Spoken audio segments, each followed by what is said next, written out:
chegou a hora de quebrar o tabu, né? Eu vou falar de uma sociedade que protegeu o seu status quo por muito tempo.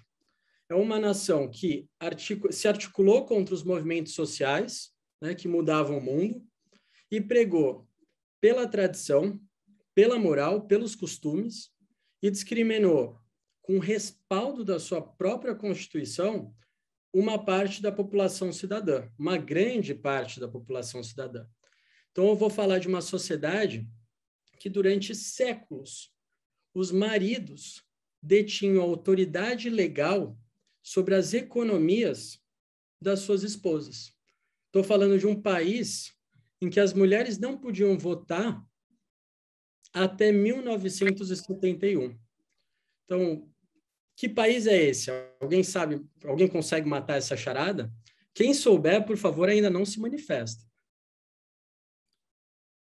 Tem algum palpite? Não, eu não tenho. Não sei, os advogados aí que... Eles estão mandando aqui, o bate-papo está ativo, porque o país que eu estou falando, esse país que eu acabei de explicar, é a Suíça. Então, a Suíça, exatamente, a Suíça, do jeito que a gente conhece. Então, a Suíça é um modelo industrializado e desenvolvido, né? Ela configura como uma das democracias mais antigas do continente europeu. A democracia como a gente entende agora, o conceito de democracia. E na Suíça, os homens votavam desde 1291. Mas será que esse coração da Europa teria sido tão democrático assim? Os homens suíços, até 1971, exerceram o direito democrático de negar o voto à mulher. Então, a gente está falando de um país em que os homens começaram a votar em 1291 e negaram o voto à mulher até 1971. São 700 anos. Então, eu acho que... Por que eu estou falando isso?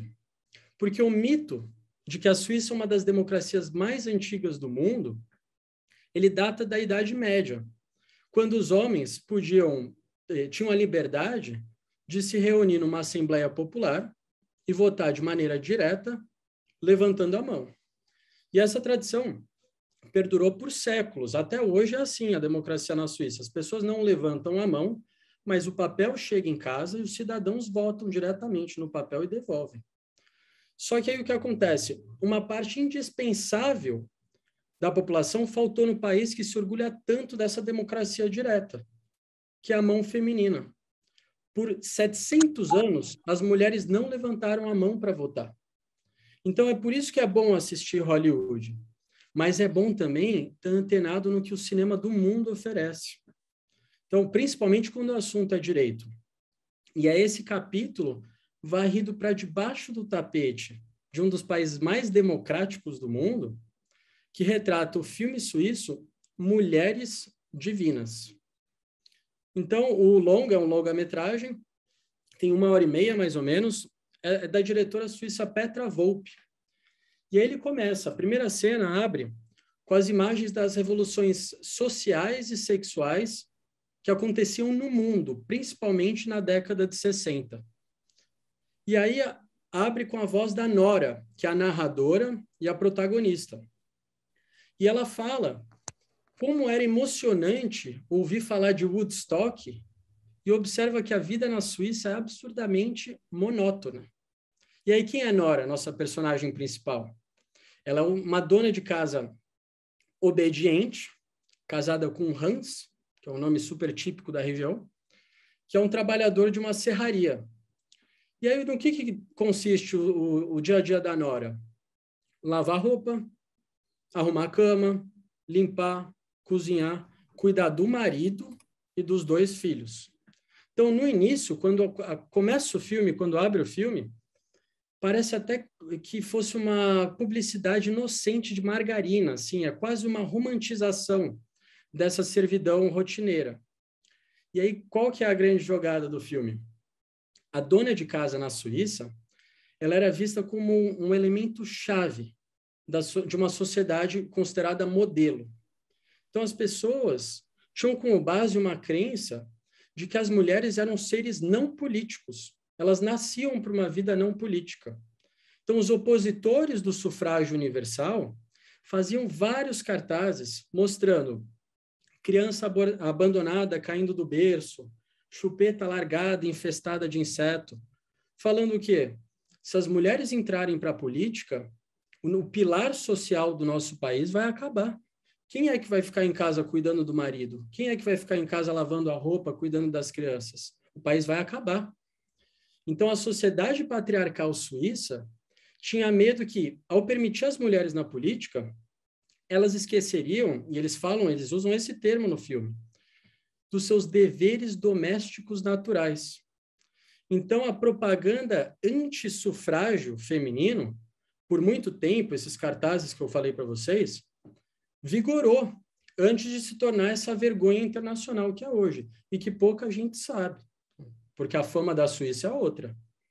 Então, no filme, a personagem, a Nora, ela lê uma cópia, né, da lei do casamento na Suíça, para ter certeza que o marido dela realmente fala a verdade quando ele insiste que ela não pode trabalhar sem autorização dele. E ele fala, eu não quero que os meus filhos comam ravioli em lata. Né? Eu vou engravidar você de novo para você não ficar entediada. Então, surpreendam-se. Na Suíça, esse coração democrático da Europa, por lei, até 1976, o marido podia impedir a sua esposa de trabalhar, por lei. Então, o que a gente está falando aqui? Que o emprego da mulher não era um direito, e sim um privilégio concedido pelo homem. Então, não parece justo que o seu marido possa, dentro da própria lei suíça, proibir você de conseguir um emprego. E aí, então, muito do que a gente conhece, lembra quando eu apresentei a Suíça? Algumas pessoas podem ter pensado em países árabes, em países islâmicos, né? Então, muito do que a gente conhece e critica nas sociedades árabes e islâmicas acontecia às vésperas da década de 80, na Suíça, esse coração democrático da Europa. E aí, qual que é a brecha? O que mostra o filme? Por que demorou tanto para os suíços legalizarem o voto feminino? E aí o filme mostra que a democracia direta, né, que é o orgulho do país, ela pode ter sido um tiro no pé. Porque enquanto os outros países europeus, o sufrágio feminino tinha sido introduzido por parlamentares eleitos.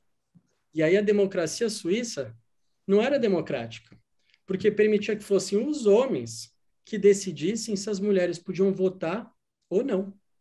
Só que, aqui entre nós, será que isso seria uma desculpa? Um movimento feminista super organizado tentou durante 100 anos conseguir o voto das mulheres no país. E teve um referendo, né, anterior ao sufrágio feminino, em 59. O que aconteceu? Foi rejeitado por 67% dos homens suíços. E aí, em 69, e o filme mostra isso, essa marcha, as mulheres de todas as gerações na Suíça marcharam na capital Berna e elas exigiram seus direitos de participação. Nada aconteceu. Em um ano anterior, em 68, o governo suíço assinou, para quem gosta de direito internacional, o governo suíço assinou a Convenção Europeia de Direitos Humanos, só que com uma cláusula, excluindo os direitos políticos das mulheres. Então, a Suíça, com essa reputação de rica, bem educada, progressista, ela se revelou conservadora. Então, o filme deixa claro que a luta pelos direitos civis é uma coisa intimamente pessoal. A opressão, ela atravessa o corpo, e a mudança social também.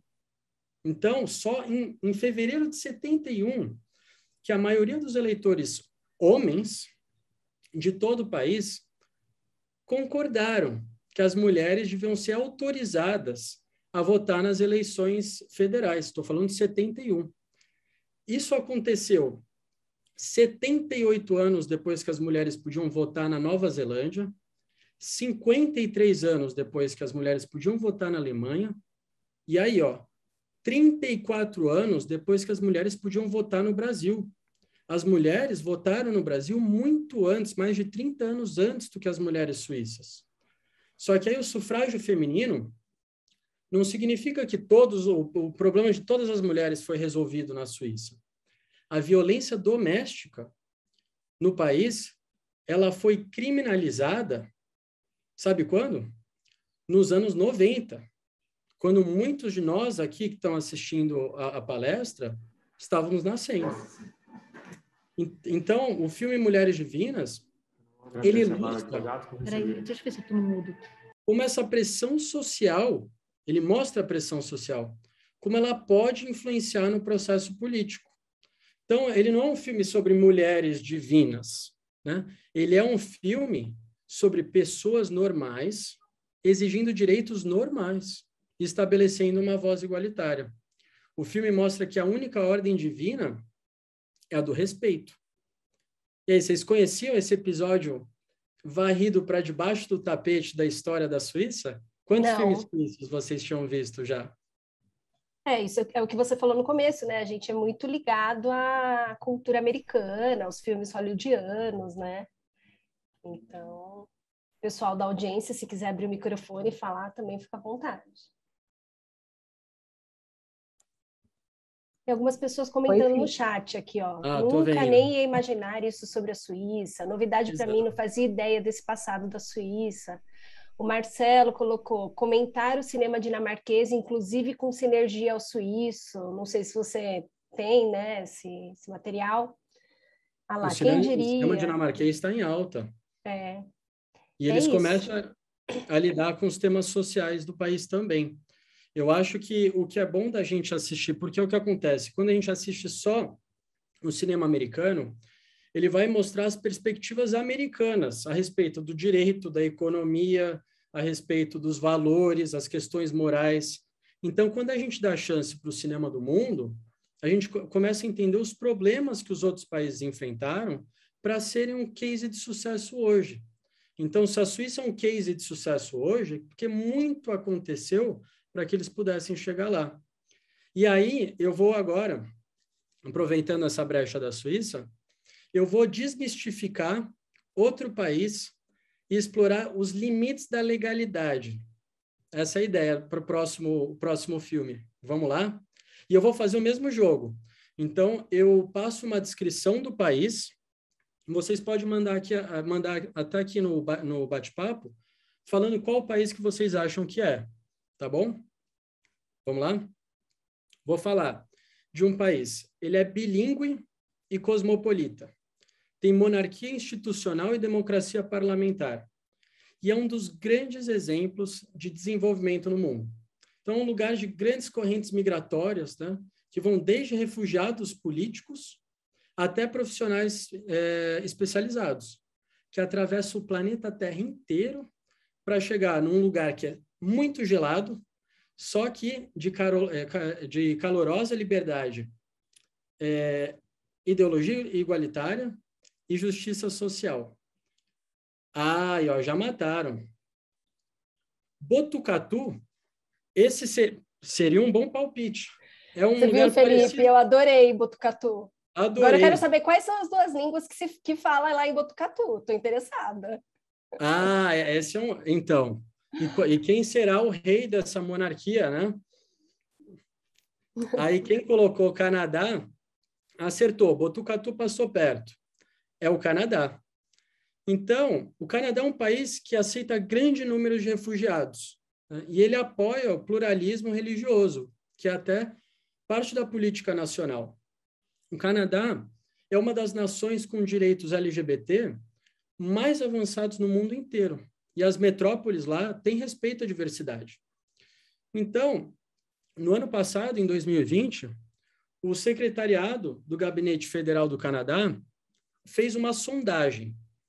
E 90% dos entrevistados declararam que estariam confortáveis, adoro essa palavra, confortável, né?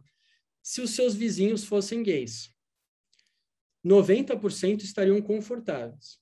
O primeiro-ministro canadense, o Justin Trudeau, ele foi um dos primeiros líderes mundiais a participar de uma parada LGBT. E ele, inclusive, integrou a parada LGBT em 2016, em Toronto, ao lado da então premier da província de Ontário, Kathleen Wynne, que foi a primeira mulher gay a assumir esse cargo no país, de premier da província. Então, agora, assim como a Suíça, será que os direitos LGBT sempre foram assim no Canadá? Igual a ideia da Suíça. Será que essa democracia suíça sempre foi um exemplo de democracia? Será que é uma fórmula mágica, né, da índole canadense? Não tanto.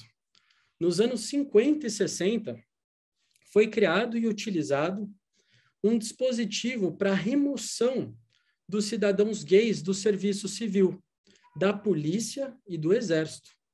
E esse aparelho ficou conhecido como máquina de frutas. E ele foi colocado em prática para conseguir identificar homens gays. Ou seja, o termo fruta é um apelido pejorativo para gay. E esse aparelho identificava de uma maneira técnica e científica quem era gay e quem não era. Então, as pessoas foram submetidas no Canadá a um teste que elas se sentavam como se fosse numa cadeira de dentista, bem parecida, e como se fosse uma cena do filme Laranja Mecânica, já viram? Do Stanley Kubrick. E elas eram expostas à pornografia. E aí as fotos variavam no conteúdo sexual explícito de homem e mulher. E a resposta positiva de que se a pessoa era gay ou não era medida através da dilatação da pupila, a sua transpiração e o seu pulso. O que aconteceu? A máquina de frutas canadense, né, é um triste exemplo dos limites legais do poder. Isso tudo que eu falei aqui estava dentro da lei.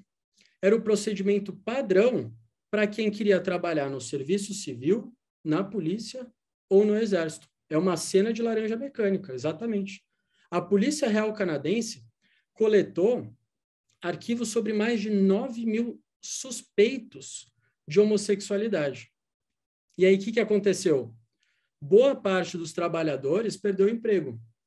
Os que eram gays e os que não eram gays, mas que foram detectados suspeitos.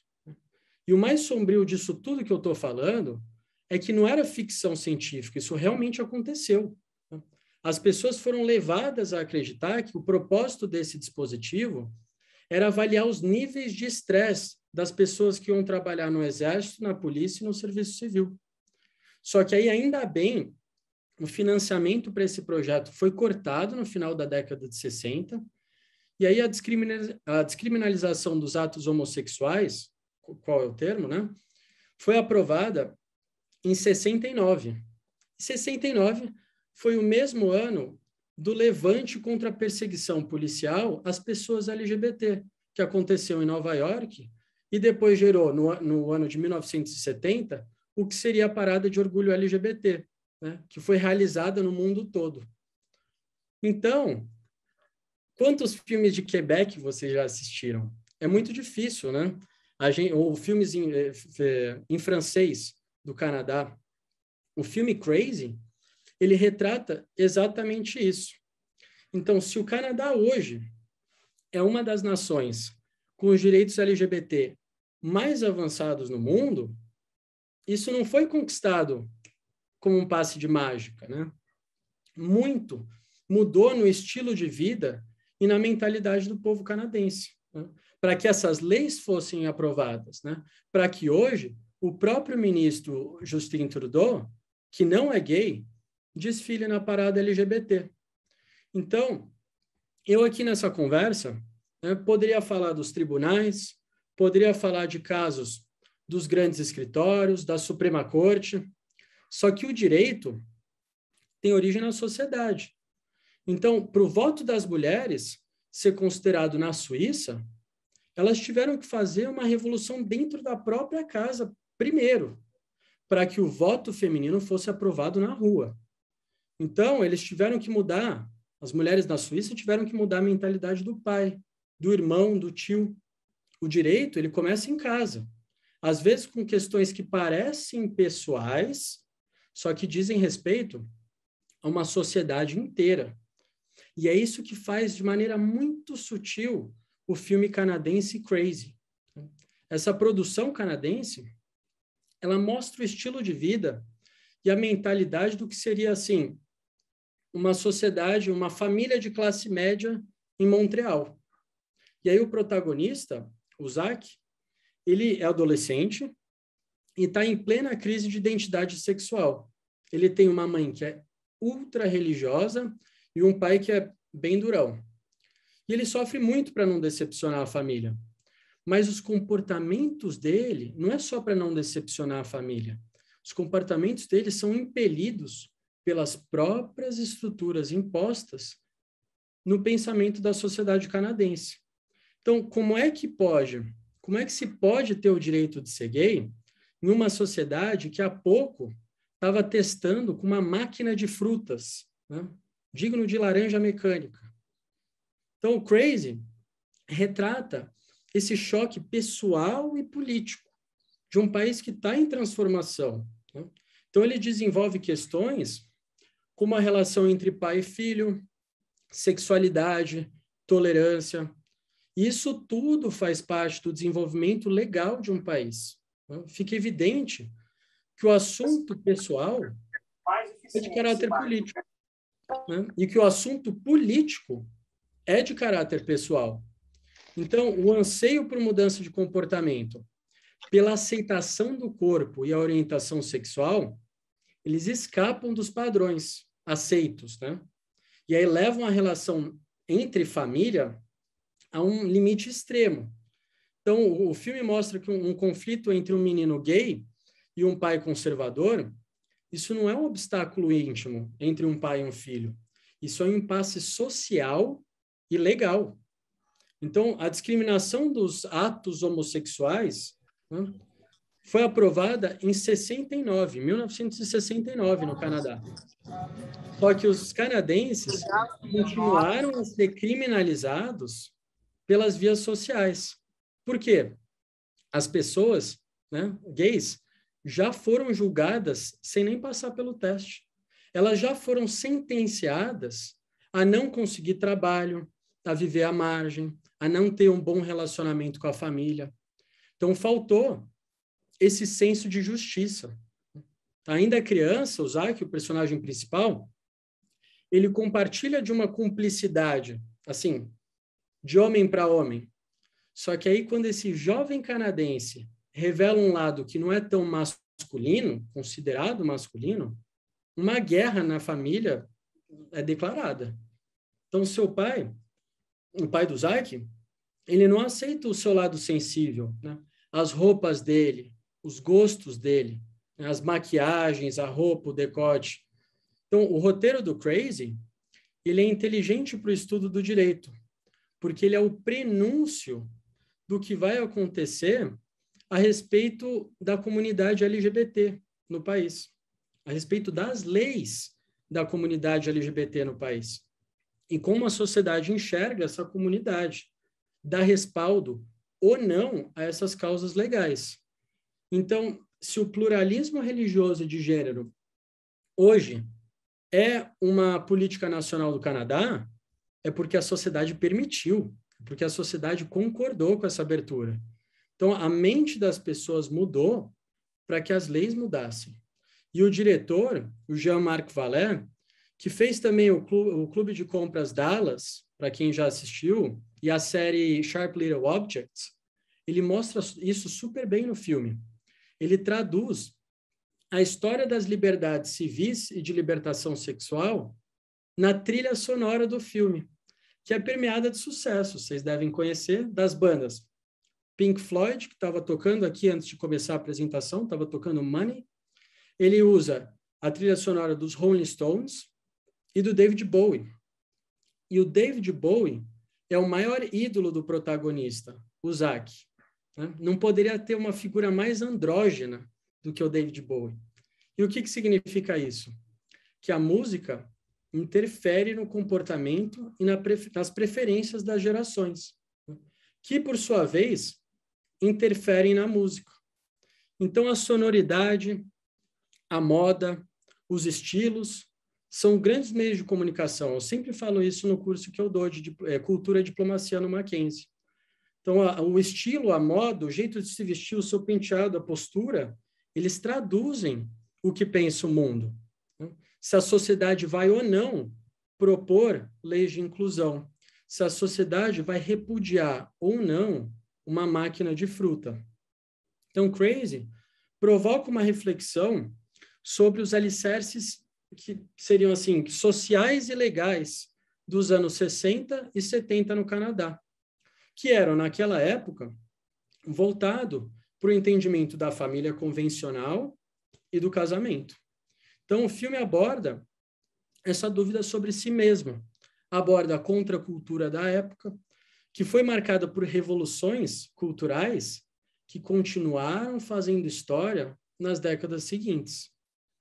Essa obra cinematográfica, ela é uma proposta para entender que se a sociedade do Canadá é um exemplo dos direitos LGBT no mundo, e eu vi aqui, teve gente que colocou no bate-papo, eu fui no Canadá e é realmente assim, é porque eles aprenderam com as rupturas culturais e comportamentais que aconteceram ao longo dos anos.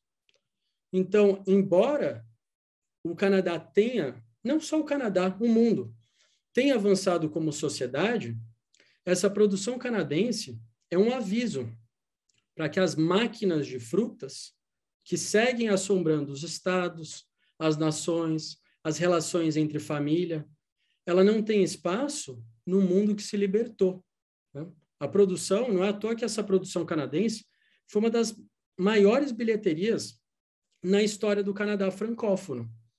E, aliás, Canadá francófono, para quem quer praticar direito, sociologia e francês, esse é o caminho, é uma grande indicação. O filme, ele ganhou 11 Genie Awards. O Genie Awards é o equivalente canadense ao Oscar, né? E em 2015, foi eleito pelos críticos do Festival Internacional de Toronto como um dos 10 melhores filmes canadenses de todos os tempos. Então, a repercussão do filme, ela revela para qual caminho segue o mundo em relação aos direitos LGBT. Então, assim, baseado, né, que as pessoas adoram falar, na máxima de que a arte imita a vida, é possível perceber, né, fora dos filmes que debatem diretamente questões jurídicas, né, que existe, por trás do direito como ciência, os direitos dos cidadãos, né, que integram essas minorias, que muitas vezes não são minorias, são maiorias, como no caso das mulheres. Então, o maior exemplo disso é o filme chileno Uma Mulher Fantástica, que ganhou o Oscar de melhor filme estrangeiro em 2018 e retrata os obstáculos da mulher trans na cidade de Santiago, que é a capital. Então, eu sou meio suspeito para falar, mas o cinema da América do Sul é uma aula de sociologia, né? Por quê? A disparidade social, o trabalho doméstico, o racismo, a vida nas periferias e as experiências, não só no Brasil, né? No continente inteiro, cinzentas com as ditaduras militares, são temáticas muito importantes, né? Por isso que elas são recorrentes na produção cinematográfica sul-americana.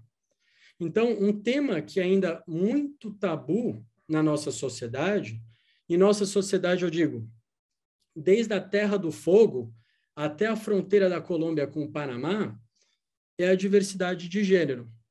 Então, dos 14 países que integram a América do Sul, só 5 reconhece e garante o casamento entre pessoas do mesmo sexo.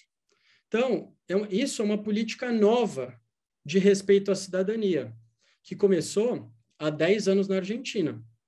Só que a equidade de direitos ao casamento começou na Argentina há 10 anos.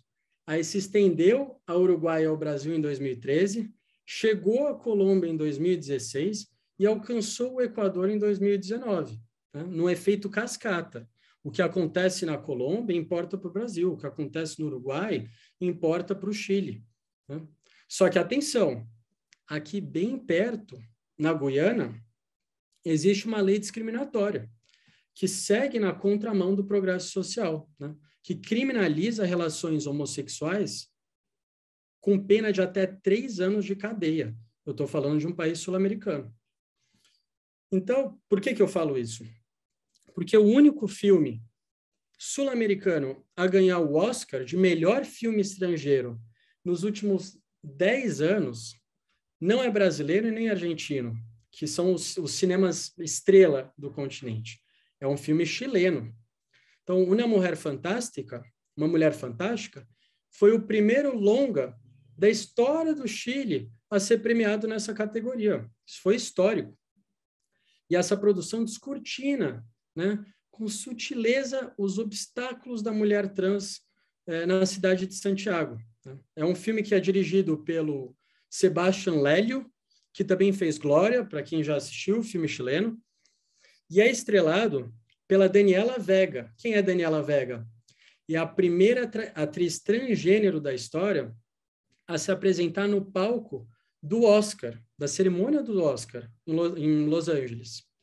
Em 2018, a Daniela Vega, que é transgênero, né, foi nomeada pela revista Time como uma das 100 pessoas mais influentes no mundo, no planeta Terra. Então, o que isso significa? Né?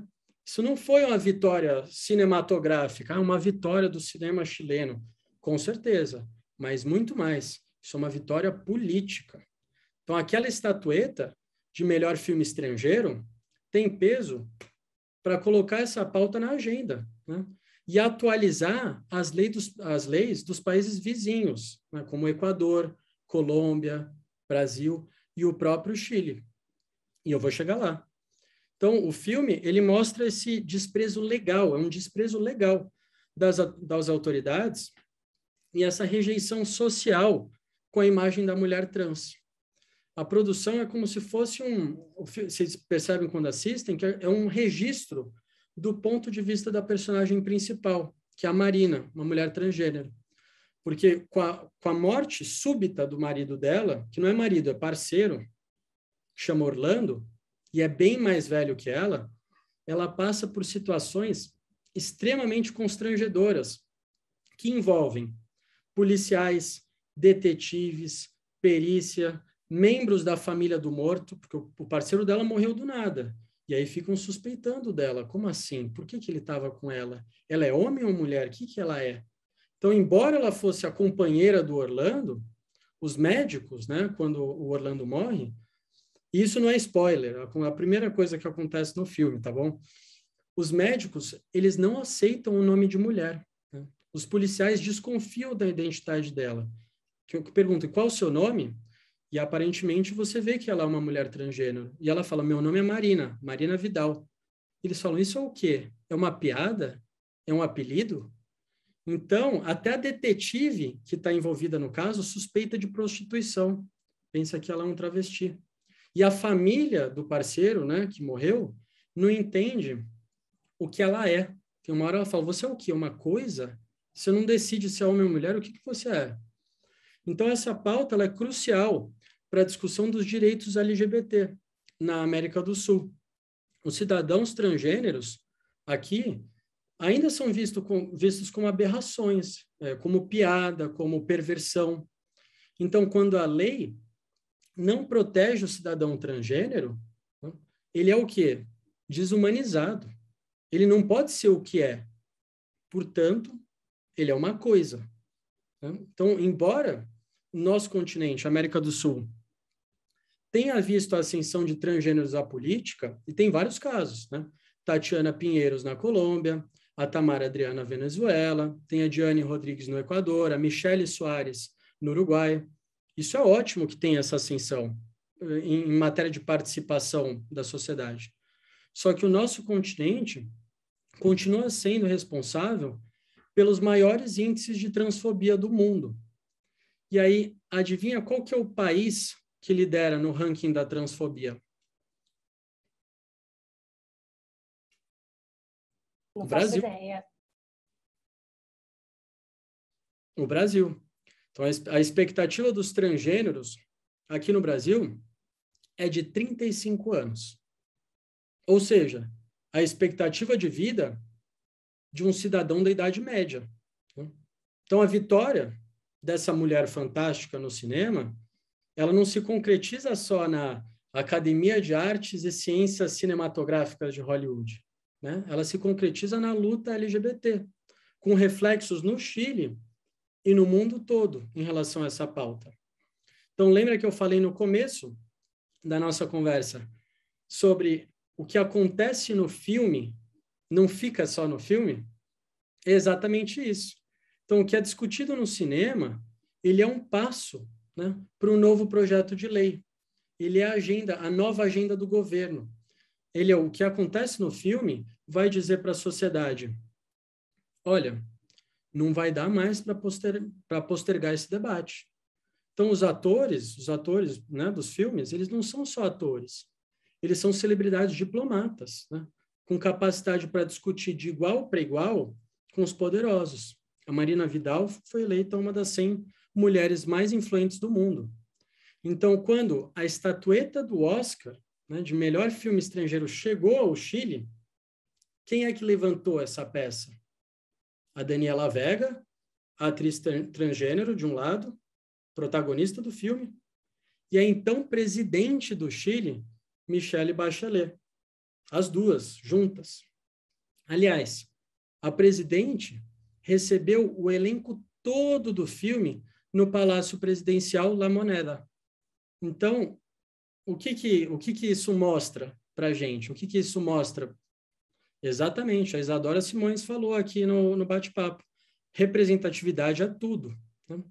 Isso mostra que essa pauta LGBT, ela já não é uma pauta de uma comunidade específica, de um grupo, de uma minoria.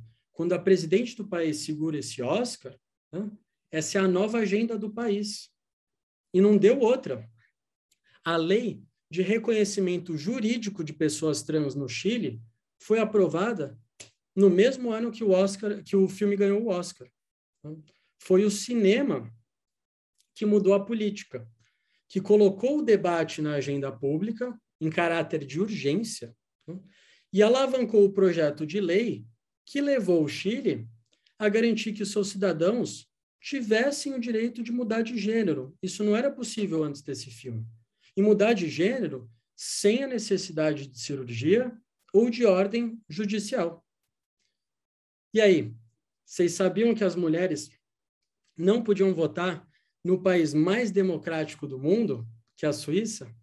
Que os gays passavam por uma máquina de frutas, né, em um dos países com os direitos LGBT mais avançados do mundo, né, que foi um filme que alavancou um projeto de lei dos transgêneros no Chile. Se eu posso deixar aqui para encerrar esse convite, essa palestra, eu acho que Hollywood, com os clássicos jurídicos, né, que eu até brinquei no começo, O Advogado do Diabo, O Poder e a Lei, 12 Homens e uma Sentença, eles são importantes para o direito, não tem como negar, eles são matérias de estudo, né? Eles são importantes para o direito, mas não são suficientes para o mundo. Então, se vocês querem o direito inspirando a indústria cinematográfica, é preciso ir além, né, de um modo que a indústria cinematográfica inspire o direito, como foi o caso do filme Mulher Fantástica, mudou a história do Chile. Então, a história legal e política dos diversos países aponta caminhos, né, para que a gente possa ter cenários justos e democráticos, né? E os atores do direito, né, os advogados, os magistrados, podem contribuir com essa evolução, né? É um avanço para que as relações da sociedade, né, que tenham ações que gerem jurisprudências, né, leis que respeitem os direitos humanos, né, que impeçam preconceitos, que impeçam discriminações. Porque o que acontece no filme não fica só no filme. Essa discussão, ela é repassada e transmitida para a sociedade. Então, esse é o meu pensamento final. Eu agradeço vocês também, muito obrigado a Reis Advogados, mais uma vez, né, e a Fenalau, por essa oportunidade, e a todos que ficaram até agora comigo. Muito obrigado, viu? Até uma próxima oportunidade, e se vocês quiserem, não percam a chance de entrar no site www.culturadorestodomundo.com. É só mandar mensagem por lá, eu estou disponível. Ou também entrar em contato no Instagram, que é @cultura do resto do mundo, tudo junto. Muito obrigado. Felipe, muito obrigada pela sua participação. Eu, particularmente, fiquei impressionada com a sua cultura, né, e bagagem. Foi muito esclarecedor e aprendi bastante com a sua participação. E eu queria saber se a audiência, né, durante a sua apresentação, algumas pessoas foram colocando coisas no chat. Então, eu queria abrir para a audiência, se alguém quiser fazer uma pergunta, né, quiser, sei lá, fazer alguma observação, para ficar à vontade. Claro, por favor. Audiência, eu alguém? Quero. Isso, por favor, pode abrir até a sua câmera, fica à vontade. A minha câmera ela não está funcionando direito, mas o que eu quero dizer é que quando eu vi o tema, eu falei, eu vou entrar lá e ele vai falar os clássicos que todo mundo tá cansado de saber, né? Tipo, vai ser mais uma apresentação e tudo bem.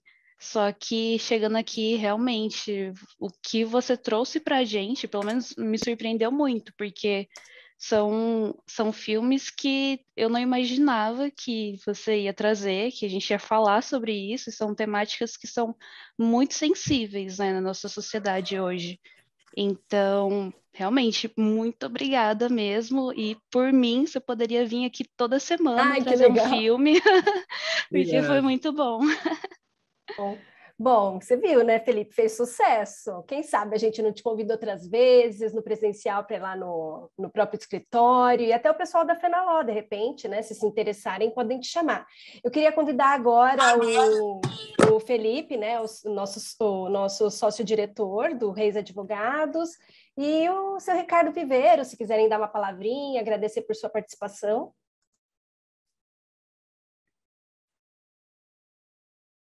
Fantástico, Felipe, fantástico. Olha quanta curiosidade eu aprendi. Ricardo, por favor, Ricardo, conselheiro do nosso escritório, faz parte do corpo do conselho do escritório. Uma alegria também tê-lo aqui. O Ricardo é pai do Felipe Viveiros, um grande amigo também, e gostaria das suas considerações também, Ricardo.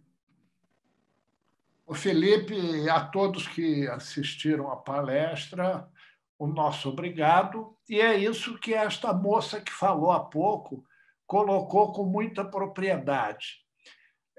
O que interessa cada dia mais é o que está fora da caixinha. O de sempre a gente já conhece, a gente já espera, a gente já tem a expectativa. O trabalho do Felipe é um trabalho inovador. Eu sou jornalista há 55 anos e convivi nas redações em que trabalhei, de rádio, TV, jornal, revista, com críticos de cinema, com críticos de música. Ontem mesmo, lamentavelmente, morreu o Zé Ramos Tinhorão, que foi um dos maiores estudiosos e críticos de música da história deste país. Uma das frases dele, agora depois já de idoso, foi exatamente o seguinte: eu não sou mais crítico porque não tem mais música para criticar. Ficou tudo igual, ficou tudo uma mesmice. Então, esse trabalho que o Felipe faz é um trabalho extremamente interessante. De um modo aparente, pode alguém imaginar que isso é uma diversão, mas isso dá muito trabalho para ele. Ele pesquisa, pesquisa e pesquisa para encontrar em países que a gente só vê quando desfila na Olimpíada, que a gente nem sabe que existe. A gente vê aquela plaquinha desfilando na Olimpíada, a gente fala assim, nossa, que país é esse? Será que existe? O Felipe conhece uma banda, o Felipe conhece um produtor, um diretor de cinema daquele país e escreve sobre os filmes e coloca no Cultura do Resto do Mundo. Então, é um trabalho investigativo, é um trabalho de pesquisa, um trabalho árduo, e, além de falar do filme, ele também busca uma ponte de diplomacia cultural desse filme com a política, com a economia, com o direito, com a sociologia. Então, é uma visão antropológica mais divertida, que não é chata, que não é aquela coisa acadêmica, formal. É como vocês viram na palestra, é gostoso de ouvir. Você parece que está vendo o que o Felipe está falando.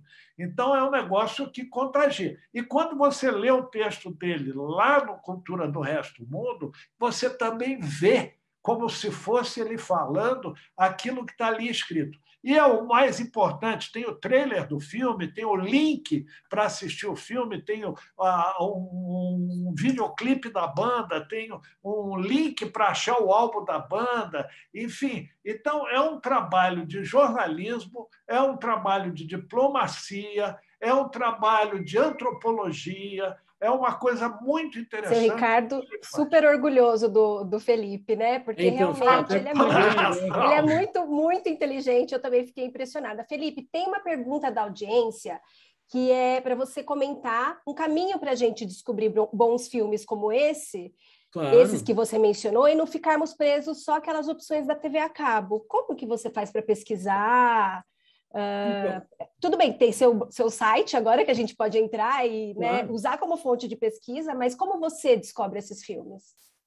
Então, eu acho que agora a indústria do streaming mudou o jeito que as pessoas assistem filmes. Então, antigamente, a gente assistia o filme que estava passando na Telecine, e aquele era o filme. Ou ia na Blockbuster alugar o filme, e os filmes que estavam expostos ali era o filme que você podia assistir em casa. Sim. Hoje não. A Netflix, que é mainstream, tem grandes produções marroquinas, sul-africanas, tailandesas, da Indonésia, que tem o financiamento da Netflix, mas com produtor, com ator, com diretor de outros países. Por exemplo, tem a Netflix, a Amazon está fazendo isso, existem séries ótimas, a HBO também está fazendo isso. Então, as plataformas de streaming estão cada vez, como o mercado americano agora está saturado, a gente conhece todos os diretores, a gente conhece todos os atores, a indústria do streaming começou a investir em outros lugares, inclusive aqui no Brasil. Existem várias séries. A gente vê produções nacionais, né, em parceria com Netflix e tudo mais. E existem outras, para quem gosta de uns filmes que são fora da caixinha mesmo, existem plataformas consideradas cult, né, como o MUBI, por exemplo, que é uma plataforma, MUBI, M-U-B-I. E legal. Também existem acontecendo, e eu divulgo isso no Cultura do Resto do Mundo, principalmente no Instagram, mostra de cinema africano, mostra de cinema italiano, mostra de cinema árabe, mostra de cinema feminista árabe. Então, existem várias mostras que estão acontecendo que disponibilizam esses filmes de graça. E, geralmente, quando essas mostras acontecem, eu divulgo lá no Cultura do Resto do Mundo, porque eu não tenho, né, autorização para reproduzir esses filmes, mas eu posso divulgar as plataformas que reproduzem esses filmes. Então, se eu fosse vocês, eu seguiria. A TV a cabo tem muita coisa, mas o streaming aí é um caminho que não tem volta, né? Verdade. Você vai e é um mundo. Verdade. Felipe, muito obrigada, querido, pela participação. Eu queria aproveitar agora o final do nosso debate, né, da nossa palestra, e anunciar que o vencedor do sorteio foi o Gleison Ribeiro dos Santos. A gente fez o sorteio para economizar tempo enquanto a gente fazia as considerações finais, e em breve a gente vai entrar em contato, então, com o Gleison, ele é funcionário do Reis também. Felipe, obrigada, viu? Foi demais, a gente adorou sua participação e foi muito bom te conhecer também, porque a gente vai aprender mais ainda com você aí, tenho certeza. Obrigada, viu, Felipe, por deixar também a gente trazê-lo, por proporcionar esse afternoon tea dentro da Fenalog, que é muito engrandecedor para todos nós. Ana, parabéns pela escolha aí do Felipe Viveiro, juntamente aí com toda a sua equipe, o Marcelo, que é o nosso executivo, que está aí liderando a área, juntamente aí com você. E, olha, fantástico o tema, fantástico, adorei. Passou, assim, 1 hora, nem percebi. Poderíamos ficar aqui mais 1 hora com tranquilidade.